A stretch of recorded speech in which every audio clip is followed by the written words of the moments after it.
Control यानी गर्भ निरोधक को लेकर अब तक समाज में एक असंतुलन बना रहा। जब भी परिवार नियोजन की बात होती है तो जिम्मेदारी अक्सर महिलाओं पर ही डाल दी जाती है। पिल्स से लेकर IUCD तक, इंजेक्शन से लेकर इमरजेंसी तक महिलाओं के पास विकल्प है और वही ज्यादातर इस्तेमाल करती हैं। दूसरी तरफ पुरुषों के पास सीमित विकल्प है, या तो कॉन्डम या फिर नसबंदी, यानी कि स्थायी समझदार। लेकिन अब विज्ञान एक ऐसा विकल्प सामने लाया है जो इस पूरी तस्वीर को बदल सकता है। पुरुषों के लिए अब भी गर्भ निरोधक गोली यानी मेल बर्थ कंट्रोल पिल्स का रास्ता साफ होता दिख रहा है।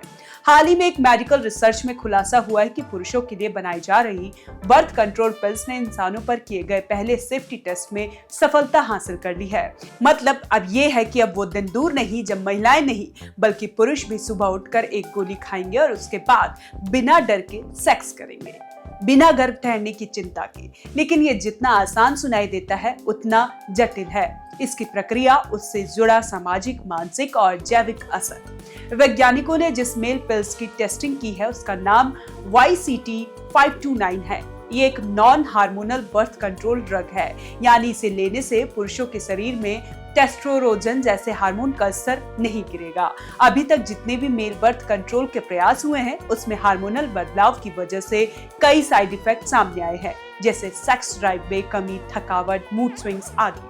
लेकिन इस नई गोली ने कमाल किया है। चूहों पर टेस्ट के बाद जब इंसानों पर इसका फेज 1 ट्रायल शुरू हुआ तो किसी भी वॉलंटियर को कोई भी गंभीर साइड इफेक्ट नहीं दिखा।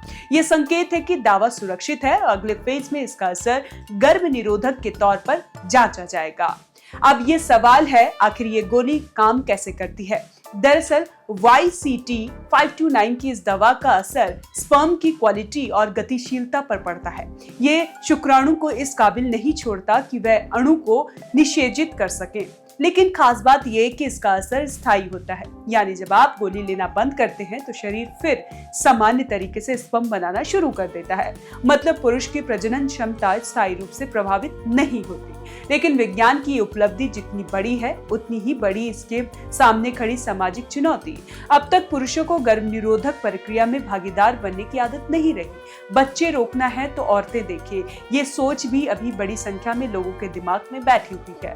पुरुषों के लिए पिल्स उपलब्ध हो जाने के बाद भी सवाल उठता है, क्या वह इसे अपनाएंगे? क्या वो रोज एक गोली खाना अपने आत्मसम्मान से जोड़ेंगे? क्या महिलाएं अपने पुरुष पार्टनर पर भरोसा करेंगी कि वह गोली खा रहे हैं? दूसरी तरफ इस विकल्प का स्वागत करने वाले लोगों की भी कमी नहीं है। कई पुरुष लंबे समय से इस बात की वकालत कर रहे हैं कि गर्भ निरोधक की जिम्मेदारी सिर्फ महिलाओं की नहीं होनी चाहिए। अगर पुरुषों के पास भी पिल्स का विकल्प होगा तो ये बराबरी की ओर एक बड़ा कदम माना जाएगा। खासकर शहरी पढ़े लिखे तबके में इस पिल्स को लेकर उत्साह देखने को मिल रहा है। कुल हेल्थ एक्सपर्ट्स का कहना है कि अगर ये गोली बाजार में आती है और सही कीमत पर उपलब्ध होती है तो ये परिवार नियोजन में गेम चेंजर साबित हो सकती है।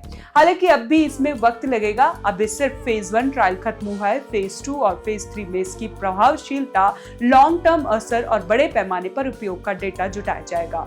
इन सभी फेज को पूरा करने में कम से कम 3 से 5 साल का समय लग सकता है और फिर इसे विभिन्न देशों की रेगुलेटरी मंजूरी भी लेनी होगी। यानी अभी पिल्स बाजार में आएगी नहीं, लेकिन दरवाजा खुल गया है और ये वो दरवाजा है जिसे बंद नहीं किया जा सकता। यहाँ पर एक और दिलचस्प पहलू सामने आता है, पावर बैलेंस का। अब तक महिलाएं अपने शरीर पर नियंत्रण के लिए पिल्स लेती थी, लेकिन कई बार उन्हें पुरुष पार्टनर से झूठ भी बोलना पड़ता था। अब रोल बदल सकता है। पुरुष पिल्स लेंगे और महिलाएं पूछेंगी, क्या तुमने आज दवा ली? यानी कंट्रोल की परिभाषा ही बदल जाएगी। कुछ लोग इस बदलाव को लेकर असहज है। उनका कहना है कि पिल्स के आने से सेक्स और रिलेशनशिप के नियम बदल जाएंगे। कुछ लोग डरते हैं कि पुरुष लापरवाह हो सकते हैं, पिल्स न ले और जिम्मेदारी से बच जाएं। वहीं कुछ का मानना है कि इससे सेक्सुअल हेल्थ को लेकर बातचीत का रास्ता खुलेगा, जो अभी तक समाज का एक टैबू बना हुआ है। एक और पहलू ये भी है कि क्या इसमें सिर्फ लॉन्ग टर्म रिलेशनशिप वालों के लिए माना जाएगा या कैजुअल सेक्स करने वाले पुरुष भी इसे अपनाएंगे। पिल्स की सफलता इस पर भी निर्भर करती है कि कौन इसे कितनी ईमानदारी से इस्तेमाल करता है। अंत में मेल बर्थ कंट्रोल पिल्स सिर्फ एक दवा नहीं, एक सामाजिक क्रांति की शुरुआत हो सकती है। इससे महिलाओं पर बर्थ कंट्रोल का बोझ कम होगा, पुरुषों की भागीदारी बढ़ेगी और सेक्सुअल हेल्थ को लेकर जिम्मेदारी साझा होगी। पर सवाल वही है, क्या समाज इसके लिए तैयार है? क्या पुरुष खुद को मानसिक रूप से इसके लिए तैयार कर पाएंगे? और सबसे अहम, क्या आने वाले वक्त में गर्भ निरोधक सिर्फ महिलाओं की जिम्मेदारी नहीं रह जाएगी? तो कैसी लगी आपको ये जानकारी, हमें कमेंट कर जरूर बताएं और देखते रहें one nation one group news.